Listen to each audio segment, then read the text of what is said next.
My coworker told me to sit and stay like a dog, and I actually did it without thinking. Wow, you did it without thinking. You're more like a dog than even you realize. There is not a thought between those comically large eyes of yours, furry. Hi again, guys, and everybody is going through it these days, without exception. There is not a single person who isn't struggling with the challenge of everyday living. Gay people, straight people, and every person in between. But one group of people seem to struggle in the most unique ways possible. You know what I'm gonna say. You read the title, it's furries. That thing I definitely am not. I paid $5,000 for a fursuit just for people to call me Tony the Tiger. This sucks. That doesn't sound very great. Shut up. The things that happen to furries do not happen to any other group of people, and I am very much looking forward to proving that to you. If you enjoy this video, there will be this big card at the end that takes you to another one like it. And did you know that only 20% of y'all are subscribed with notifications on? Kinda hurts my feeling. If you subscribe and hit the bell icon, you'll never miss another upload, and you can always undo it later if you decide you hate me. Now, pretty much all of these posts I robbed at gunpoint from the Unbiased Furry Struggles Twitter account. The people behind that account are a kind of journalist. They try to objectively document the cultural happenings of the furry community for historical preservation purposes. It's a collective effort, and there is an ongoing pattern that if you get caught struggling on FurTwit, your friends will snitch on you in the replies and get you posted on the account. How do you lockpick a chastity cage? I fucked up. Followed by lots of pings to the furry Grim Reaper. My dad sent me a text asking how I was feeling, and I told him I'm feeling a bit better, but ended the sentence with a woo. He has not responded yet. Oh god, why? That was the last time he spoke with his dad ever. Period. I hope it's some comfort,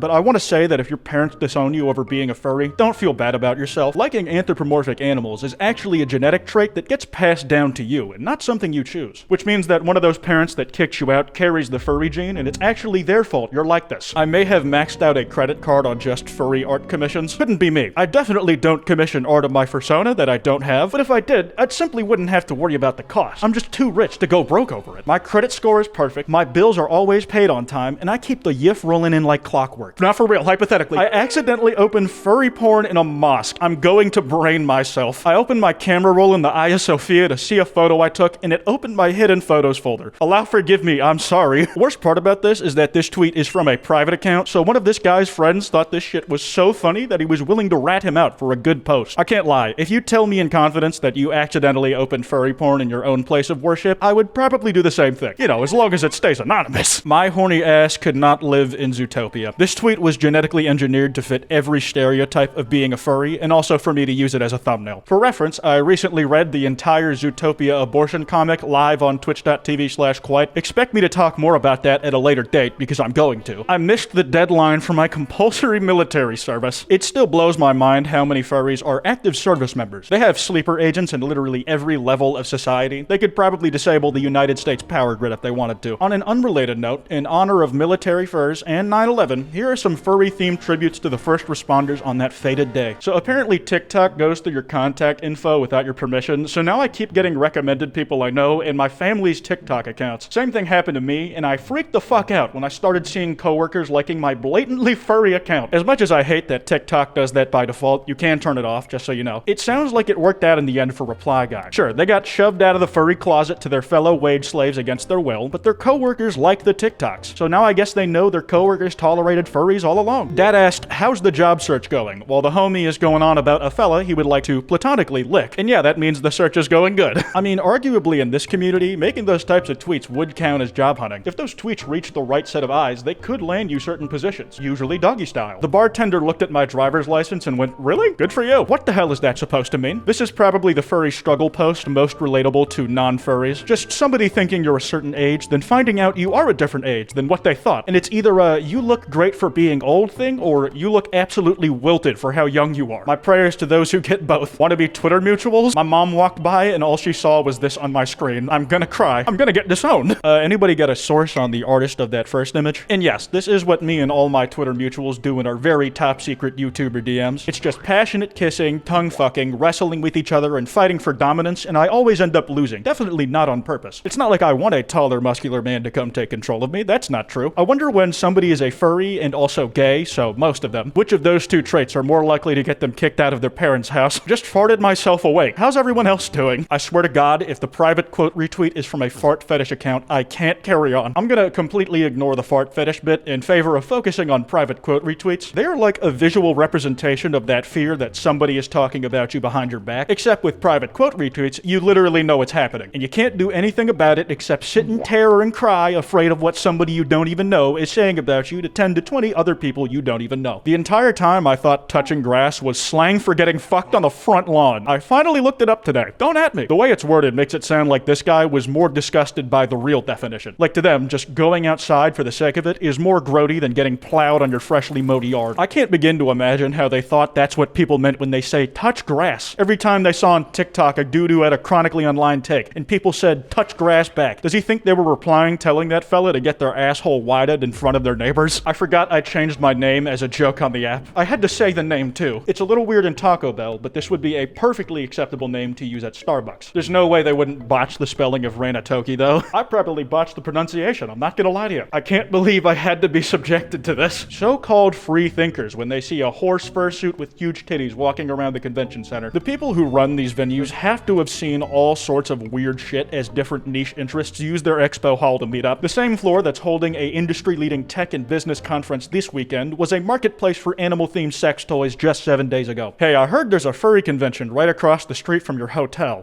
That's funny. So about that, this is the exact same type of situation as when Schlatt tweeted he was coming back from England and then an hour later the Queen dies. Like, what were you doing at that place near the specific event given your history? I need you to explain. Sliding into Monday in pole dancing fashion. I accidentally sent this to my mom, and then tragic keyboard spam. I mean, it lets your mom know that you found a niche interest you shamelessly enjoy and that you're staying relatively healthy. The core strength pole dancing takes is no joke. I would know. Mention of NSFW. For anyone wondering why I'm not posting on my NSFW account anymore, it's because I fully abandoned it. Reason. My IRL friend found it and follows this account. That's not a good enough reason to me. It just feels like you're pussying out. Is it weird that most of the furries or VTubers I know just have that shit plastered on their chest? They advertise their 18+ Twitter account in their main account's Twitter bio. The line between the two isn't even blurry for them. It's invisible. Me, getting out of my truck. Guy jogging by, looks at the stickers on my truck, looks at me. Furry? Jogs off. Interactions like these are so hard to figure out the true intentions of. Was the guy jogging by a hater who was doing a drive-by insult? Were they someone terrified at the thought of furries and thus wanted to get away as fast as possible when they realized they were near one? Or were they also a furry, happy to have spotted another one of the fellas in public? It could literally be any of the above or a combination of them. It's a furry absolutely terrified of meeting other furries in public. I'm not into vor. Living suit encasement is not vor. I've been arguing with a mutual for 2 days over this. I will die on this hill. I mean, have fun dying then, but why? Unfortunately for you, viewer, I have a feeling you already know what vor is, but I'm not explaining living suit encasement. It's exactly what it sounds like. If you want to know all the details, look it up yourself. You gotta be responsible for ruining your own day, not me. I just love that this guy is so adamant that they're not into vor, like it would make the shit they are into any better. Somebody at work said puppy, and I looked up like they were calling for me. I am busted. My cover is fucking broken. I have to run away. Run away like what, exactly? A dog? That makes you even more suspicious. This is so easy to play off, too. It's standard human practice to look around and search for a dog when somebody says the word puppy. You could have easily gotten out of this by going like, puppy? Where? But it was your own fear that caused you to choke and screwed you over by the end. Self-sabotage strikes again. The cum pizza guy fucked a terrorist being like a normal sentence in the context of the furry community is so messed up, it's unreal. I know how bad it is because I read that first part and thought that it rang a bell, that maybe it was something I'd heard of before, and not completely made up. To be honest, I still don't know if it's made up. Please don't tell me. My mom just deadass called me a good boy after patting my head. Another example of Freud being right. They can't keep getting away with this. He keeps scoring I told you so's in new and surprising ways, and it's pissing me off. It's Anthrocon downtown. I'm trying to do my miserable job, and there are full fursuit furries running around touching each other's butts. Watching the people in business suits weave through a sea of furries is outrageous. If you were at Anthrocon and saw this tweet about you and your fellow con-goers, it has to be hilarious to find out how the folks outside looking in see all the shit you're getting up to. It's like they're looking at animals in a zoo exhibit, which is a very good metaphor for this. Oohed out loud by accident in the presence of a pilot, and he whipped his head around and gave me a thumbs up. I'm telling you, furries work high-skill, high-paid jobs. They have to rake in dough in order to sustain all the irresponsible purchases they make. If every furry on Earth disappeared, there probably wouldn't be enough people left in positions of power to run society. Was at the dog treat aisle, and holy fuck, my mouth began watering. I hate it here. And they caved in. Yeah, no, I'm